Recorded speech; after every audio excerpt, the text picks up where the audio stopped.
मनुवाद है, ब्राह्मणवाद है, सारा वाद है, इसमें कोई फर्क नहीं है। लेकिन जो सबसे बड़ा वाद है और सबसे खतरनाक वाद है जो आज दिन तक छुपा हुआ है, वो है नस्लवाद। मौर्य साम्राज्य की सेना में ब्राह्मण का घुसपैठ हुआ। मौर्य साम्राज्य के 10वें शासक वृषदत्त की हत्या हुई। ये भूल हुई तब हुआ, ये या चूक हुई इसलिए हुआ। और हम ऐसा चाहते हैं कि हम इतिहास को जानते हैं तो दोबारा कहीं पर भी हम चूक नहीं करना चाहते कि उनका गुप्त जो नाम है आरएसएस का, जो बाहर पब्लिश नहीं किया गया, वो नाम है रेशियल सोशल सिस्टम। हमें ऐसी भी आवश्यकता महसूस होती है और ये सच्चाई भी है कि अतिथियों से जानें, सीखें, लेकिन कुछ चीजें अतिथियों को भी बताना जरूरी होती है।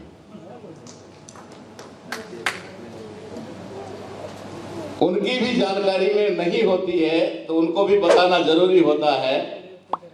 मैं ऐसे अतिथिगण जो अब तक हमारे बीच में बैठे हुए हैं उनका शुक्रिया अदा करना चाहूंगा, वरना बहुत सारे अतिथि तो अपनी अपनी सुना के चले गए और शायद ऐसे अतिथि, मुझे ऐसा लगता है, हमेशा अतिथि ही रहेंगे।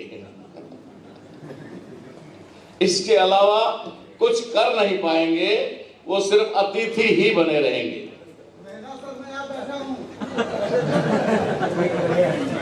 चलो बहुत बढ़िया, चलो आपने अपना परिचय दे दिया कि मैं उधर बैठा हूं।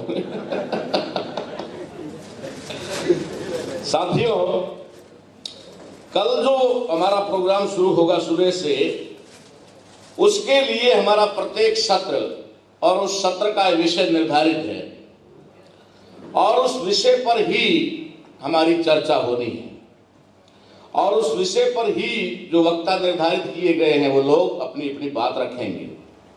लेकिन आज जो जनरल हमारे सेशन थे, जो पूरी तरह से भारतीय संविधान पर एक तरह से केंद्रित, कंसंट्रेट थे, तो मैं इस बारे में थोड़ी बात जरूर बताना चाहूंगा। भोजन अभी भी तैयार है, चिंता ना करना, क्योंकि हमारे लोगों को भोजन की बहुत चिंता रहती है। मिलेगा, पक्का मिलेगा, थोड़ा देर से मिल सकता है और वैसे दिन में लेट ही खाया है। तो साथियों, हम संविधान की बात करें तो हमें एक बात को समझना पड़ेगा यहां पर। अगर इस लड़ाई की जो भी आ रहा है, बड़ी अच्छी बात है कि हर कोई इस लड़ाई को जीतना चाहता है, हर कोई चाहता है कि हम इस जंग को जीतें, हर कोई चाहता है कि हम दुश्मन को परास्त करें। लेकिन क्या दुश्मन को जाने बिना उसे परास्त करना संभव है? लड़ाई लड़ने की बात हर कोई लीडर मंच पर से आ जाए और फिर माइक मिल जाए और सामने पब्लिक मिल जाए, फिर तो भाई बल्ले बल्ले। लेकिन लड़ाई लड़ने की जो बात है और लड़ाई के जो सिद्धांत है, उनको बहुत ही कम लोग जानते हैं। पहली बात तो लड़ाई को ही नहीं जानते। हमने बहुत सारी चीजों को बारीकी से एनालिसिस करने के बाद समाज में रखने का निर्णय लिया है, ऐसे ही हवाबाजी में करने का नहीं लिया हुआ है। लड़ाई अपने आप में 3 प्रकार की होती है। लड़ाई अपने आप में 3 प्रकार की होती है। एक वो लड़ाई जो सिर्फ लड़ने के लिए लड़ी जाती है, उद्देश्य है सिर्फ लड़ना, है ना। जैसे सास बहू की लड़ाई होती है, जो कभी खत्म ही नहीं होती, सुबह लड़ेंगी, शाम को इकट्ठे हो जाएंगी। जैसे पड़ोसन की लड़ाई होती है, सुबह लड़ाई करेगी, अरे कचरा इधर कैसे डाल दिया है, तूने पानी मेरे घर के आगे फेंक दिया। शाम के समय वो पूछेगी सब्जी क्या बनाई। कोई उद्देश्य नहीं, कोई लड़ाई का अंत नहीं, कोई शुरुआत नहीं, कोई मकसद नहीं। लड़ाई, वो भी लड़ाई है। दूसरी वो लड़ाई है जो लड़ाई हारने के लिए लड़ी जाती है, हारने के लिए, है ना परमार साहब, अच्छी तरह अनुभव भी है ना। हारेंगे तो हारेंगे, मगर लड़ेंगे फिर क्यों भाई? जब पहले डिसाइड कर दिया कि हारेंगे तो लड़ना जरूरी है। लेकिन नहीं, हारेंगे तो हारेंगे, लड़ेंगे जरूर। तो हारने के लिए भी एक लड़ाई लड़ी जाती है। लेकिन तीसरी लड़ाई वो होती है जो जीतने के लिए लड़ी जाती है।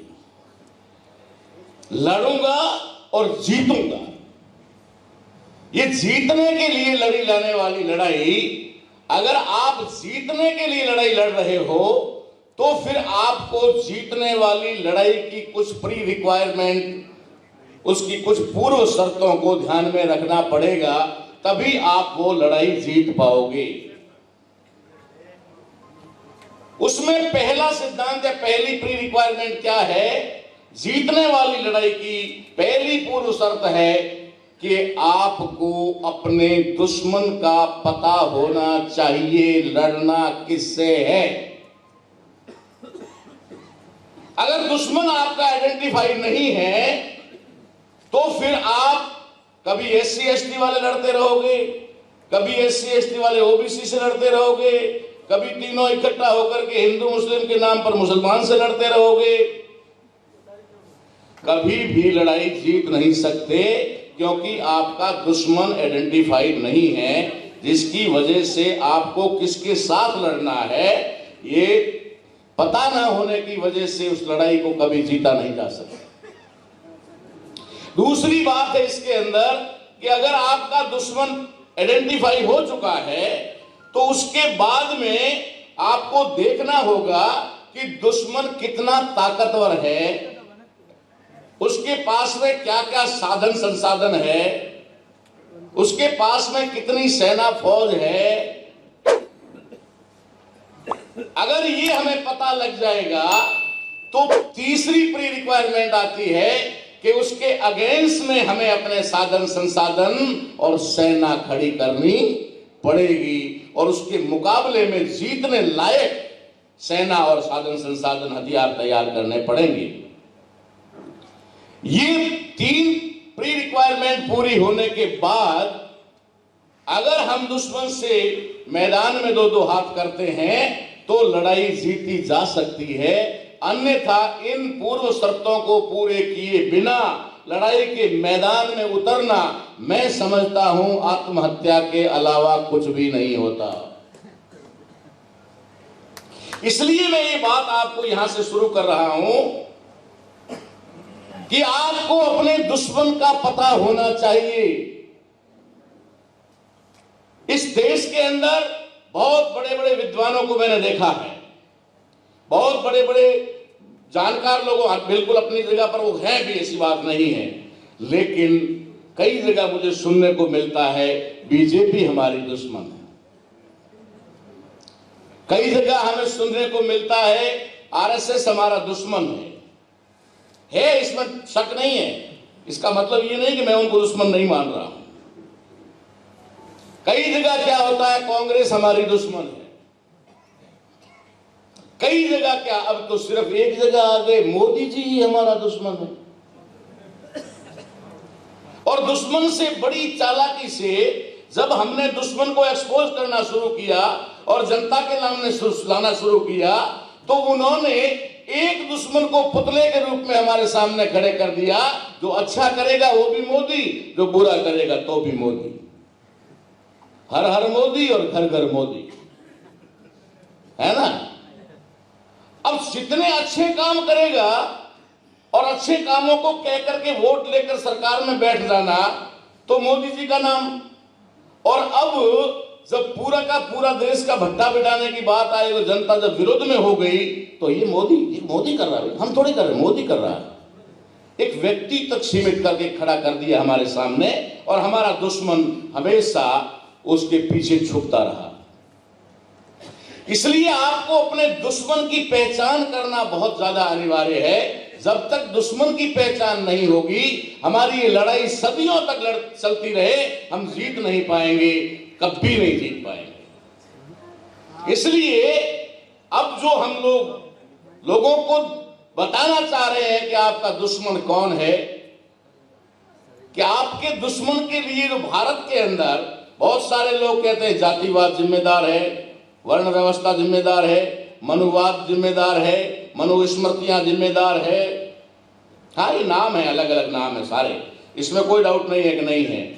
लेकिन इनके साथ साथ भारत की जो मूल समस्या और भारत के मूल निवासियों के साथ सदियों से इस तरीके का सौतेला व्यवहार होने के पीछे आखिर कौन सा राज है, ये आप लोगों को तो बामसेट के लोगों को जरूर पता है, लेकिन जो नए अतिथियों की बात कर रहा हूं मैं, और आप तो बरसों से आ रहे हैं और आपको तो सलाम करते हैं हम कि आप हमेशा 5 दिन सामने बैठ करके सुनते हैं। ये जो बात मैं कह रहा हूं कि भारत में जातिवाद है, बिल्कुल है, वर्णवाद है, बिल्कुल है, मनुवाद है, ब्राह्मणवाद है, सारा वाद है, इसमें कोई फर्क नहीं है। लेकिन जो सबसे बड़ा वाद है और सबसे खतरनाक वाद है जो आज दिन तक छुपा हुआ है, वो है नस्लवाद, रेशियल सिस्टम। इस देश के अंदर अलग अलग रेस के लोग रहते हैं। एक विदेशी नस्ल के, विदेशी रेस के लोग हैं और एक भारतीय मूल के लोग हैं। इनके बीच में एक बहुत बड़ा संघर्ष आज से नहीं, बरसों से चला आ रहा है। कुछ महापुरुषों ने समझा और उन्होंने बहुत भयंकर लड़ाई उनके खिलाफ लड़ी, मगर समय के साथ उनके आंदोलनों को भी परिवर्तित कर दिया, डाइवर्ट कर दिया, खत्म कर दिया। क्यों? क्योंकि असली दुश्मन सामने नहीं आया। जैसा मैं आपको एक उदाहरण दूं, इतिहास में एक बहुत बड़ा उदाहरण है कि तथागत ने जो क्रांति की और उस क्रांति की वजह से बहुत बड़ा जो एक रिवोल्यूशन हुआ और वैचारिक क्रांति हुई, उससे इस देश के अंदर मूल निवासी बहुजन समाज यानी कि इस देश के मूल निवासियों का शासन स्थापित हुआ और भारत देश सोने की चिड़िया या फिर कहते हैं कि विश्व गुरु बना। और ये मौर्य काल है जिसे हम लोग भारत का स्वर्णिम युग कह सकते हैं और कहते भी हैं। तो ये जो बात वहां पर है, वहां ये बात हुई, लेकिन वहां पर भी थोड़ी कहीं शायद चूक रही होगी, जिसकी वजह से अशोका के बाद मौर्य साम्राज्य की सेना में ब्राह्मण का घुसपैठ हुआ और उस घुसपैठ की वजह से मौर्य साम्राज्य के 10वें शासक वृद्धत की हत्या हुई। ये भूल हुई तब हुआ, ये या चूक हुई इसलिए हुआ। और हम ऐसा चाहते हैं कि हम इतिहास को जानते हैं तो दोबारा कहीं पर भी हम चूक नहीं करना चाहते।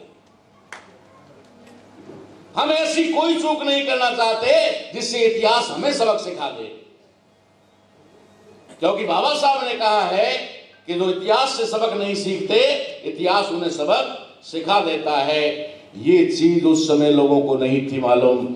आज इस देश के अंदर डीएनए के आधार पर यह बात क्लियर हो चुकी है कि इस देश में विदेशी नस्ल के लोग रहते हैं। हमने बहुत बारीकी से अध्ययन किया, बहुत सारी चीजें हमारे सामने आई। जैसे एक नाम है आरएसएस, जिसको हम लोग ठोकते रहते हैं, हम लोग गालियां देते रहते हैं, ठीक है, लेकिन वो कोई पहाड़ तो है नहीं जिसे तुम तोड़ दोगे, वो कोई वस्तु तो है नहीं जिसे तुम गोली मार दोगे। वो तो एक बहुत बड़ी विचारधारा है और उसको देश में प्रस्तावित किया और प्रस्तावित करते वक्त उन्होंने नाम बदल करके रखा राष्ट्रीय स्वयंसेवक संघ।